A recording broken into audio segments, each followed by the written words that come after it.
চাইয়ে দেখো, তামিল হিরো ধানুষের মতো লাগে না আমাকে?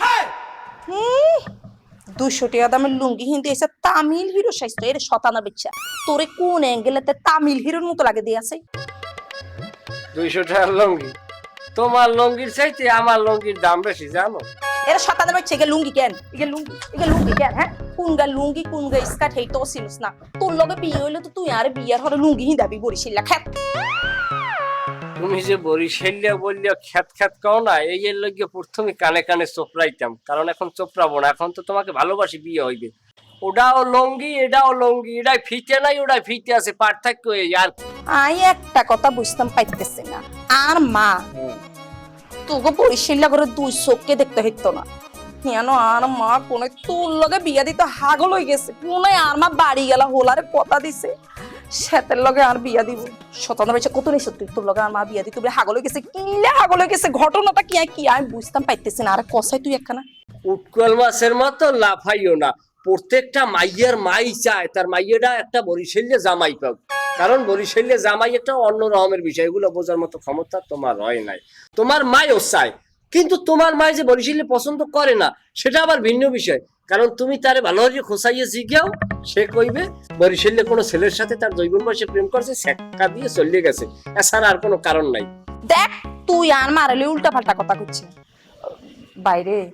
আয় তো আর মারে চিনি, আর মা যে লুবি মহিলা, আর মা জীবনে তোর কাছে আরে বিয়ে দিত না, কিন্তু আর এখানে তুই এখানে বুঝে কস না আমার কিনলে তোর কাছে হাগল হয়ে গেছে আরে বিয়ে দিত। ভাই আই কালা মানুষ দেখতে মানে না ভাই, তুই যে কালা তোর লোকে খাড়াই কথা কইলে আমি নিজেই মনে কালো হয়ে গেছি, তুই এখানে কস না ঘটনাটা কি? দেখছে না সোনার টুকরো পোলা, ব্ল্যাক ডায়মন্ড, এরকম পোলা তো আর পাইবে না। চেহারা সুরা সব দেখে সে বলছে যে এই ধরনের একটা বরিশালিয়া অথেন্টিক পোলাই তো আমার মেয়ের জন্য চাই। কোনান দি সোনার টুকরা চাই, কোনান দিস এখন ঘুষ চাই। দেখছো এই মুখ ভরা সাবদার ইমোসু আছে, খেয়াল করবে কিন্তু। তোর লগে কোনো কথাই কইতাম না শতান। আরে এই তোমার মা আটকে রয়েছে রঙ্গিলিয়া জালে, কামইবে তুমি লাভাইয়া। হ্যাঁ ভালো আছি জামাই বাবুজি। হঠাৎ করে ফোন দিছো, কি ব্যাপারটা কি? আমি তো ভালো নাই মামা। ভালো নাই এটা কোন ধরনের কথা কইলা? আরে তোমার মামা হুর এখন মধ্যে বাচ্চি আছে, ভালো নাই মানে কি? আপনি তো আমার একটা মাইনকা চিপায় ফেলাই দিচ্ছেন। এটা একটা কথা কইলে বাবাজি? আমি তোমার মাইনকা চিপাই গেলাম, এটা একটা কথা কইলা? মামা দেখেন, আপনি এমন একটা মেয়ারে আমার গলায় ঝুলাই দিচ্ছেন,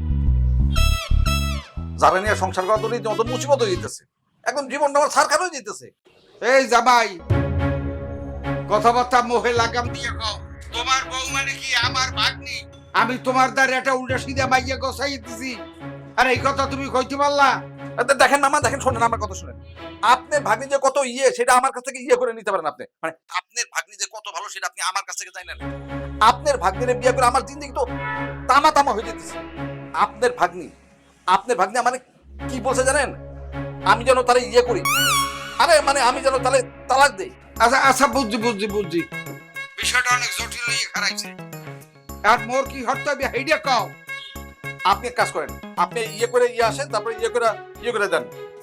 আরে মানে আপনি আমার বাসায় আসেন, আইসা আপনার ভাগ্নিরে বুঝায় আমার জিন্দেগিটা একটু সহজ করে দেন। আচ্ছা জবাই বাবু, যে আমি তোমার একটা কথা শিখাই, আমার ভাগ্নি উল্টা সিধা কি কাম হচ্ছে হেইডা একটু আগে আবার ফেরিস্তিটা দাও, তারপর আমি চিন্তা ভাবনা হরমু আনে কি করতে পারি আর না পারি।